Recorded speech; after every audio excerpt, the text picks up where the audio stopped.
Hello everyone, it is me, DK Chofang, and yes, I'm talking again. I know it's been a while, but so recently Blizzard has released this 9.2 developer preview for the new patch for Shadowlands. So Warcraft is, one of, if not my favorite video game, I guess, franchises, probably of all time. So, I like to play it. I mean, well, I haven't been playing it much recently just because, well, Shadowlands hasn't been great, to say the least. But, I really, maybe 9.2 can turn it around here. From what I've seen, unfortunately, I doubt it will, but, I guess there's always a chance. I mean, right? Come on, guys.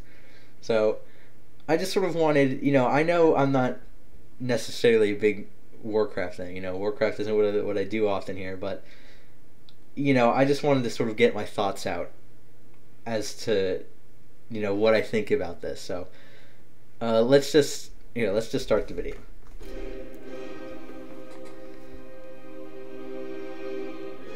The Shadowlands story pulls together threads that started in Warcraft 3 and wove their way through many of our expansions. Okay, so pause already, 13 seconds in. So, what? What do you mean? So actually what they mean by this is, so we retconned everything from Warcraft 3 forward. That's what they mean by this. Not things that they thought of way back when. No, they just retconned all that stuff, they thought, oh, hey, you know what? We need to make the jailer a big guy, so let's just retcon everything. So they just thought of this last week, and they're like, so actually, guys, it goes all the way back to Warcraft 3. Wow, this is so cool. It's just, I already just don't like that, because it's not. This is something they weren't going when they were making Warcraft 3. Oh yeah, dude, the Lich King, he's actually a jailer servant, and this is all domination magic, and the Dreadlords, they're actually not with the Legion, they're with the Shadowlands sire, Donathrius, who's been playing 70D chess this whole time. It's like, dude, come on, man. We approached it like a drama in 3 acts. Now, as the third and final act begins of the saga, we need to stop the jailer from reaching his ultimate goal, which is to rewrite the rules of reality. Eternity's End serves as the final chapter of one book of the Warcraft saga. Yeah, I hope it's the end of this horrible past 2 expansions we've had. Because, God, I just want this game to be good.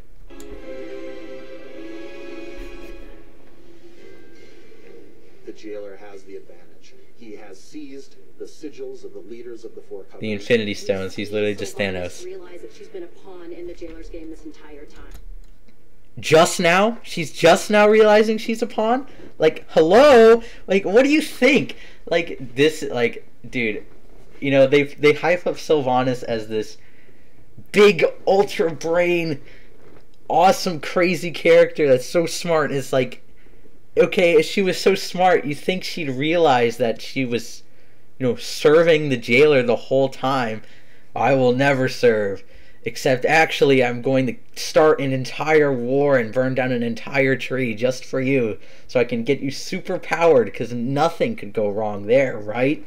It's... She refuses to serve him. Okay, alright, sure. To open a portal to who knows where, taking Anduin with him. Eventually, you make your way to a giant gate, and behind it lies Zereth Mortis.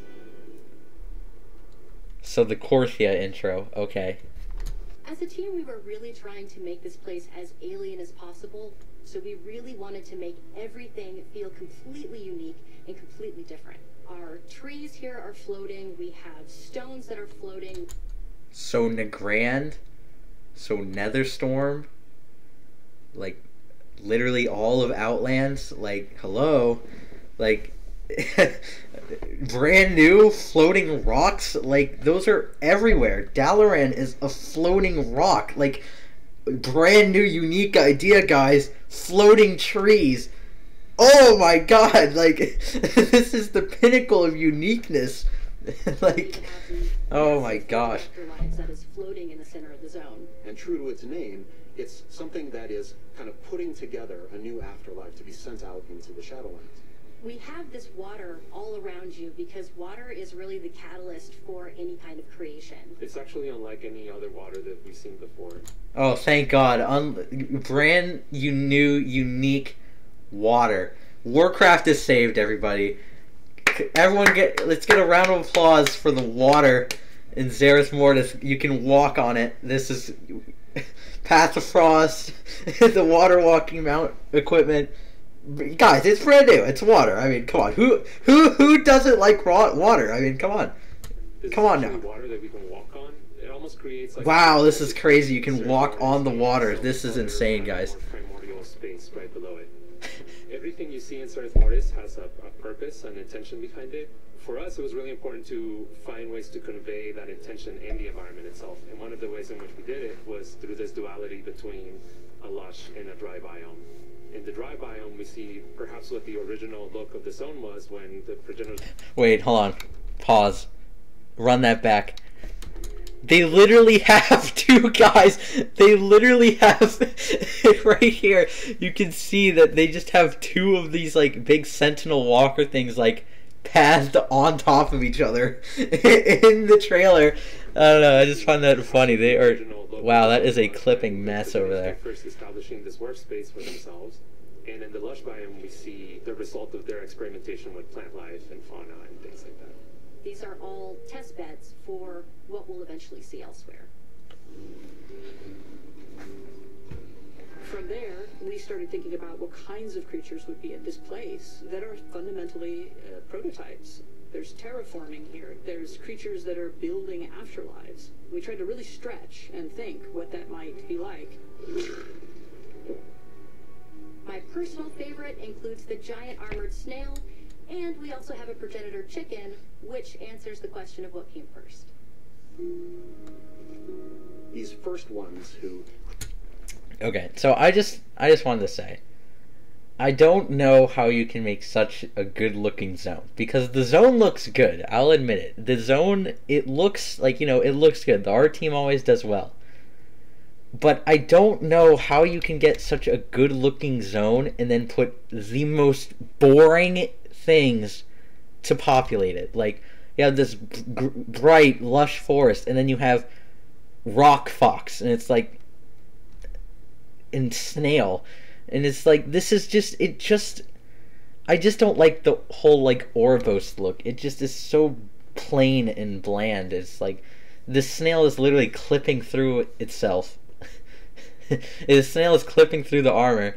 It's like, you know, and it's just, it's white. It's white and gold, just like everything else has been. And it's like, it just sticks out like a sore thumb. You have this like lush environment, and then this boring looking snail in the middle of it. It's like, really? Like, come on, man. And we also have a progenitor And the chicken, the same chicken model that they've reskinned for the 30th time in a row.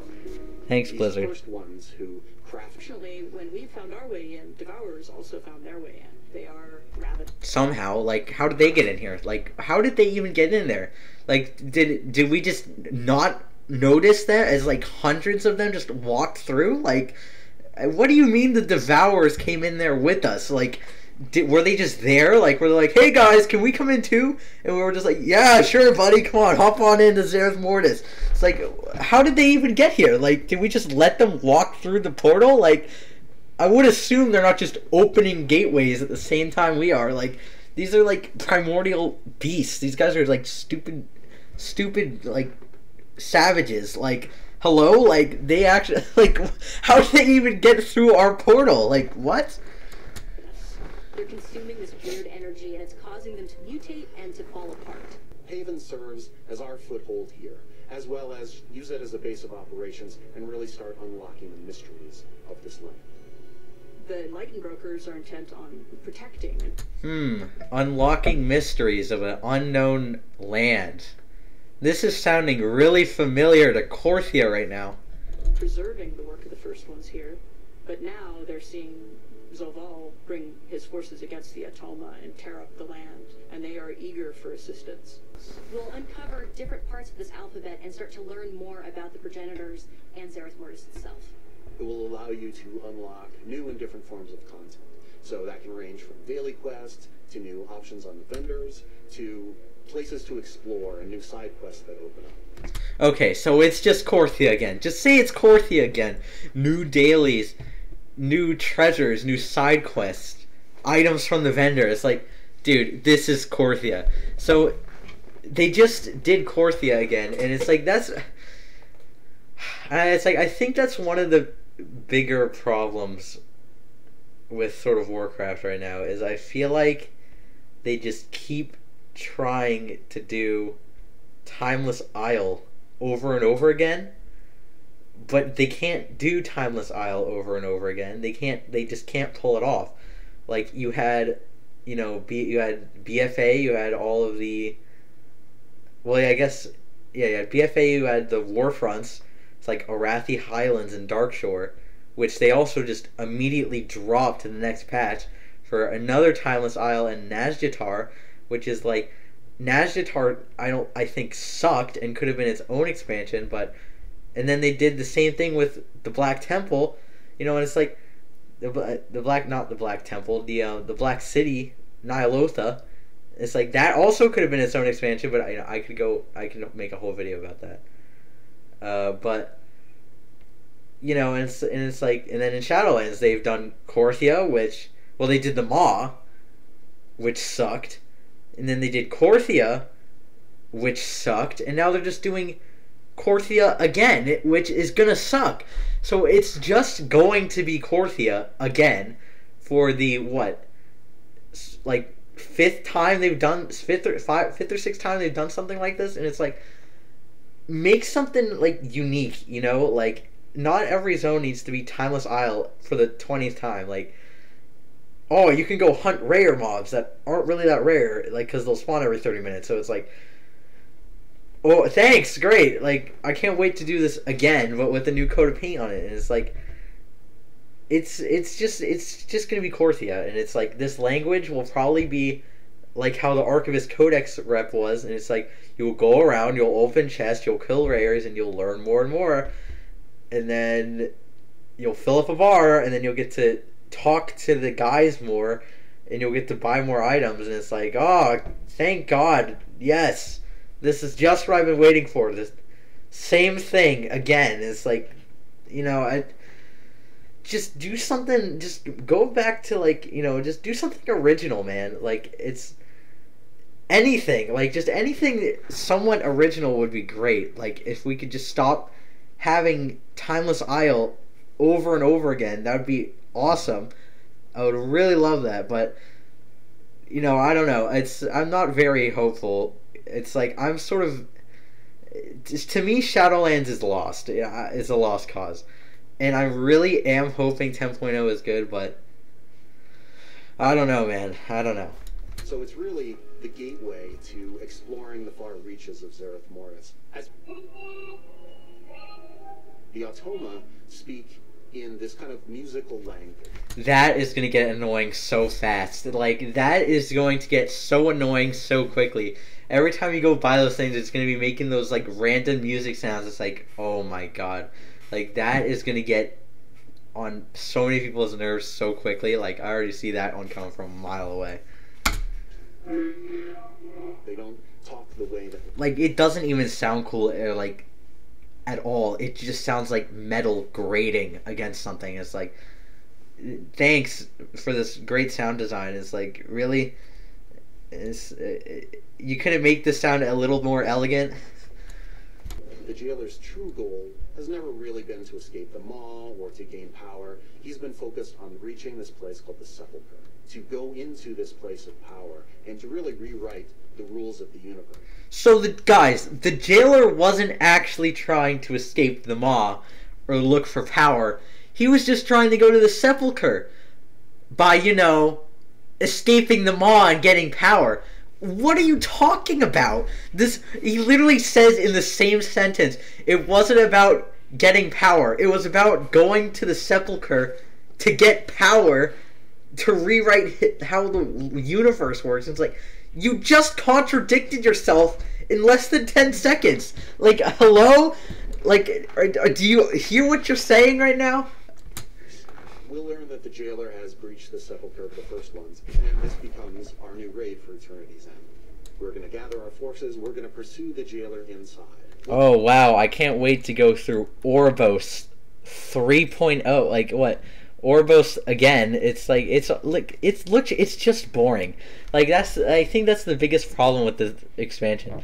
It's all so bland and plain and boring. Like, it just doesn't Once you go inside look cool. Like, you know, it's like I can see where people like may think it looks sort of neat, but it's like it's just bland. Like, there's no flair to this. Like,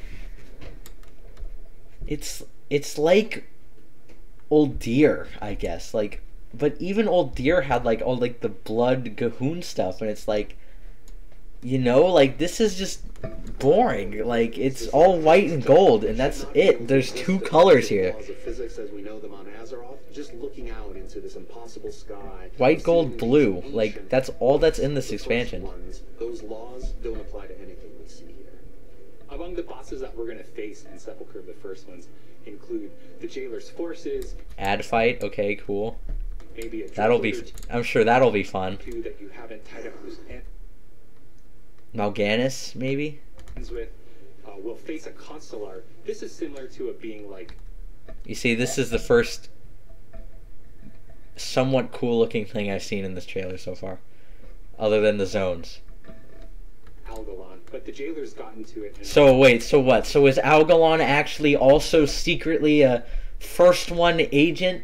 So like what? So is Algalon? So are the like Star Astral Observer people like? So they're all from the Shadowlands too? Is everything from the Shadowlands? Like, hello? Like, I think everything is from Shadowlands now. The Dreadlords are, the Scourge are, like, now probably those, you know, next thing you know, the Titans are also from the Shadowlands. So it's like, I feel like everything is, like, from the Shadowlands. It's like, is everyone a secret agent for the same person? Like, what's going on? We know players have been waiting a long time for the return of tier sets, and as devs, we have too.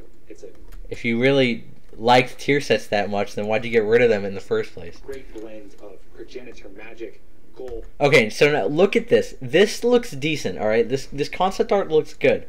Now, when it shows you the in-game model, rewind back to here and then look, because it doesn't translate, like, at all. With those class-defining silhouettes, wolves for shamans, pointy things for rogues. It's going to look amazing.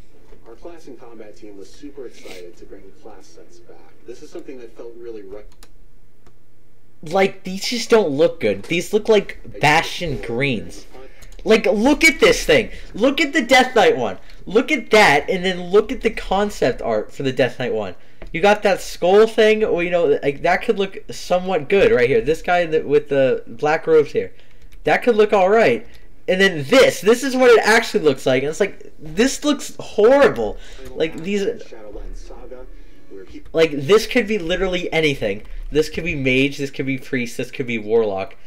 Hell, I could even see that being a druid one. It's like, you know, this could be literally any caster set. You're literally on the brink. And it's like, that's the, like, and what better place to fully unleash the power? that could be any caster set. Like, all the caster sets are just completely interchangeable. There's, like, no identity to any of this. How do you make something that is mystical and magical and incomprehensible and yet understandable? I think we've done a good job of finding that line. The team as a whole has been working so hard, and we are so excited. Oh, yeah, I know you guys have been working so hard to copy-paste everything you did in Korthia. To get But this out for I mean, I'll give him some. I'll give him. You know, I will give him. The zone looks good. All right, the zone looks good. We're gonna get new mounts, new pets. New, in quotation marks. A bit horrifying for me, but exciting for some, is the fact that, you know, some of the spider mounts can now fly. Who needs flying spiders? But that's also going to be a cool thing for people. We have updates to professions, to soulbinds, to conduits. So are the professions going to actually be useful now, or are they still going to be just completely worthless as soon as 1 week goes by. Like, that's the problem with professions. They're useless. Like, there's no point to doing a profession. There's a new dancing minigame in Darkmoon Fair. Oh, thank God. Thank God that this is what I know what we've all been waiting for. The new Darkmoon Fair rhythm game. Like, Jesus Christ. Like, just, like, the Darkmoon Fair dance minigame. Listen, guys, I know this is heavily requested. Darkmoon Fair dance minigame. It's here. It's finally here, guys. The Warcraft is complete. The sub counts are rising because you can now dance in the Darkmoon Fair. It's, I don't know. It's, yeah. I'm Story Guy, so I'm super geeked about watching players kind of piece together those little lore tidbits. That's what excites me as well. I'm really looking forward to Season 3 of Mythic Plus. Tazavesh is getting split into 2 dungeons. If you're a raid... Oh, Tazavesh, because that's going to be such a great Mythic Plus dungeon. Tazavesh is going to suck as Mythic Plus. I'm calling this now. I already don't like Mythic Plus in general.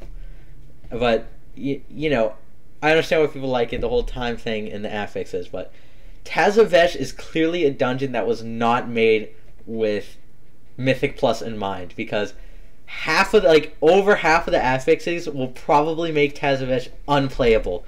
Like the mailroom boss. On the week where the bosses get extra health and damage, that boss is gonna suck so much. And then you have the teleporting boss, who's like, you have the final boss. Like all of this it's all gonna be horrible for Mythic Plus. It's just not gonna work, and it's gonna be terrible. Tazavesh is not going to work as Mythic Plus, and it was just a dungeon that was clearly like designed without affixes and Mythic Plus in mind, which, you know, on its own I think is fine, but it's gonna suck with Mythic Plus. It is gonna be stupidly difficult. Raider, if you chase Keystone Master, if you're an achievement collector, there's something for everyone to do in this. Shadowlands. They haven't even mentioned PvP at all. There's something for everyone, and then doesn't mention half the game. Awesome. Is like the final chapter of one book of the Warcraft saga, and our team. Please, I cannot wait for this chapter to be over and we can move on to a good chapter of the Warcraft saga. Please, please, for the love of God. Hard at work on the next stories to come. Can't talk about them quite yet, but when the time is right, we're going to be really excited to share them with you. So lore-wise, the next expansion should be going back to Azeroth and dealing with the Scourge that we haven't done anything about. They're just there, killing stuff. I hope everyone there's fine, because we just sort of left them there to go. We just sort of, oh hey, the Scourge are running around everywhere now. Have fun, and then we left. It's like hopefully, that should be the next thing. I feel like that could be a really good next expansion. We go back to Azeroth and everything's scourged and ruined, and like that, I feel like that would be good. But will Blizzard do that? I don't know. They'll probably implement 8 borrowed power systems into the next expansion, along with 21 rep grinds, and then go and and they'll introduce like scourgeuits, like scourge conduits, but you can only change one conduit a year. Like, you know, we'll see. But I'm not super hopeful, you know. We'll see. We will see. I'm not super hopeful. Also, not to mention, no release date. So only God knows when this is going to be coming out. I would guess maybe March 2022, maybe. But that's probably being a little too generous. We'll see. It's definitely going to be at least a few months, though. So we're still going to have 9.1 for a while. Great, awesome. Man. So we'll see. Hopefully it's good. You know, if I'm proven wrong and this is the best thing since sliced bread, I would be overjoyed. I want this game to be good. I want everyone, you know, I want it to be a game that, you know, a lot of people can enjoy. But I don't want to. It's like it just feels like chores. Like I'm going around running dailies for Corthia to get 250 rep. Oh, great! Only 20,000 to go, and it's like, I just want it to be good, man. I just want it to be good.